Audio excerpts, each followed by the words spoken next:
nos gustaría seguir con seguir con las legislaturas. Tenemos hecha la legislatura constituyente y la primera, y nos gustaría continuar. Hay que introducir variaciones porque, claro, la legislatura constituyente era muy fácil, porque no había ninguna ley prácticamente, o sea, se aprobaron pocas leyes.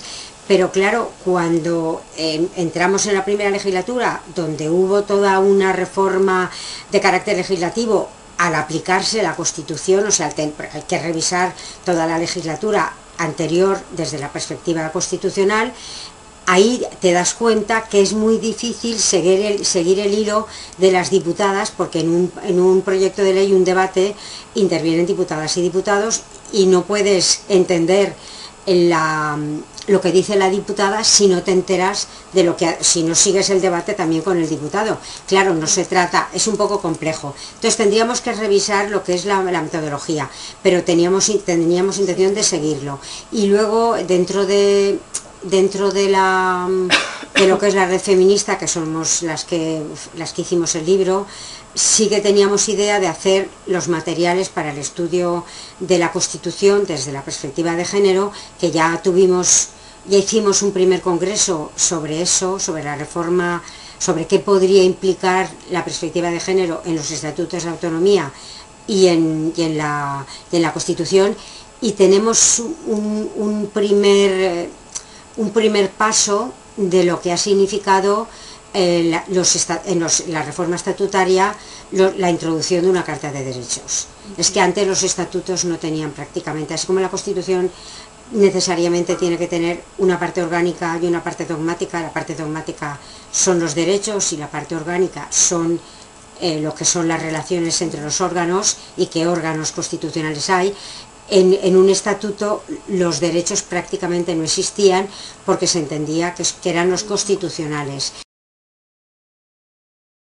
El panorama desde lo que es la paridad en el cuerpo de asesores jurídicos, somos 2 de 7.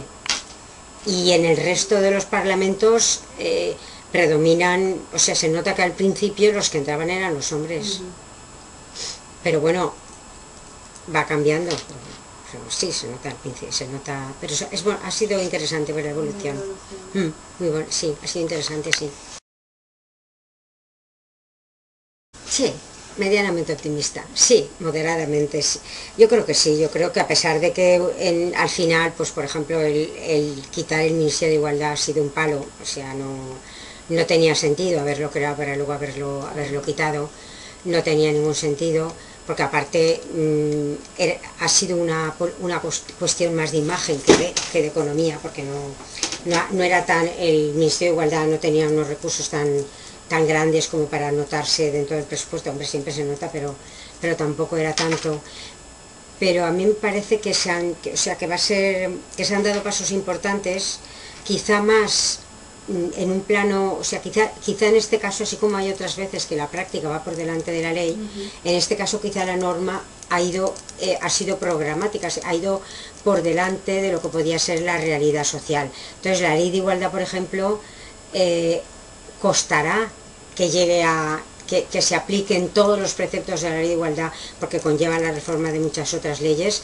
Costará que se aplique en la realidad. Por ejemplo, hay una moratoria para la incorporación de las mujeres a los consejos de administración, y hay otra serie de cosas que han sido inevitables, que han sido quizá producto de la negociación, pero sí que es verdad que por lo menos tienes un marco de referencia y algo a lo que acogerte desde un punto de vista de reclamación o de reivindicación de unos derechos. Pero por ejemplo, hace 2 o 3 días leía yo una noticia en el periódico que están haciendo no sé cuántas votaciones en la Real Academia de la Lengua para incorporar una de las letras que está vacantes, y todo lo que hablaban era de nombres de hombres, no había ningún nombre de mujer.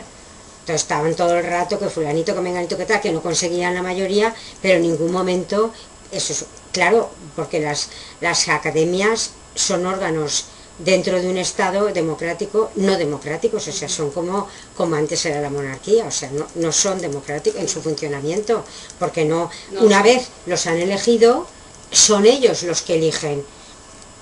¿Con qué legitimidad? ¿Con la de haber sido los primeros? pues eso de democracia no tiene nada. En un Estado democrático no tendría por qué existir.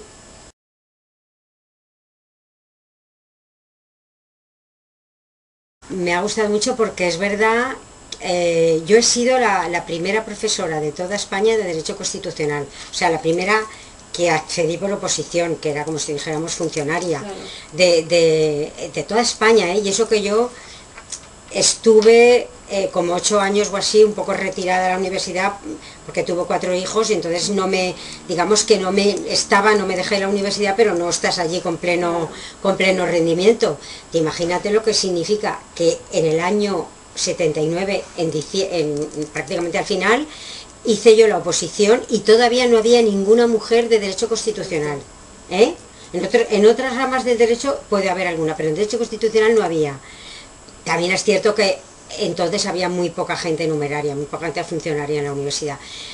El hecho de haber abierto la investigación de género en la perspectiva jurídica para mí ha sido muy importante y muy gratificante, porque es verdad que vas haciendo cosas y no te das cuenta de lo que puede significar o de lo que puede implicar, y que todavía cuando vas a explicar a clase todavía hay gente que mira con escepticismo toda la cuestión de, por ejemplo, de las normas de la paridad o de todo. Aún sigue habiendo gente que piensa que la que vale y la que no tal, y todavía existe, pero por eso ha sido muy interesante y muy gratificante hacerlo, sí. A ver, es que hay como no sé cómo explicarlo, hay como avances, pero al mismo tiempo hay un rearme también de los contrarios a los avances. Entonces, por una parte sí que es verdad que das pasos adelante, pero por otra parte también los otros van cercando los avances, como por ejemplo el caso del otro día del Mundo con relación a la violencia de género. Claro, ¿cómo es posible que impunemente alguien diga eso? Porque no se hubieran atrevido a escribir un artículo diciendo que un negro una persona negra es una persona repugnante, o que no merece la vida, o que se le puede tal, o que va por ahí provocando precisamente por ser negro. ¿Entiendes? Eso no se les hubiera ocurrido. O sea, un tinte xenofóbico seguro que hubiera estallado incluso. Claro, todo el mundo, y hubiera podido ser penalizado o amonestado por publicar un artículo con contenido xenófobo. Y en cambio aquí no, con esto no da la sensación de que no pasa nada.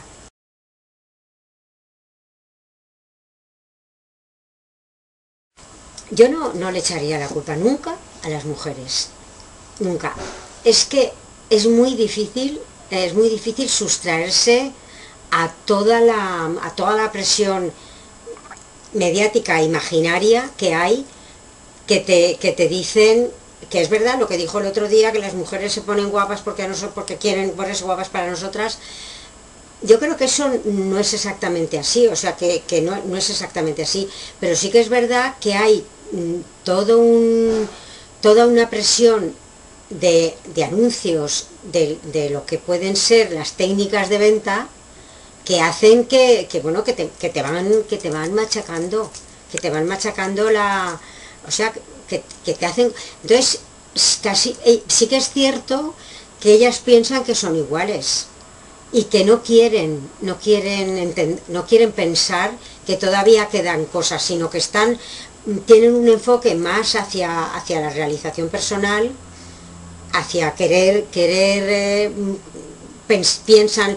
Claro, también es cierto que ahora hay mucha dificultad, por ejemplo, cada vez es más competitivo la cuestión del trabajo y todas estas cosas, y es cierto eso también, y yo creo que es más eso que lo otro, que se crean que ya somos iguales. Es verdad que no piensan que son diferentes, o sea, es verdad que no tienen conciencia. Y a mí me ha pasado a lo largo de cuando coges a la gente en primero, en segundo, incluso cuando en la asignatura esta que yo daba, que era una optativa, que venían de todos los cursos, sí que había mucha gente que decía, pero bueno, esta nos está contando las batallitas del abuelo Cebolleta.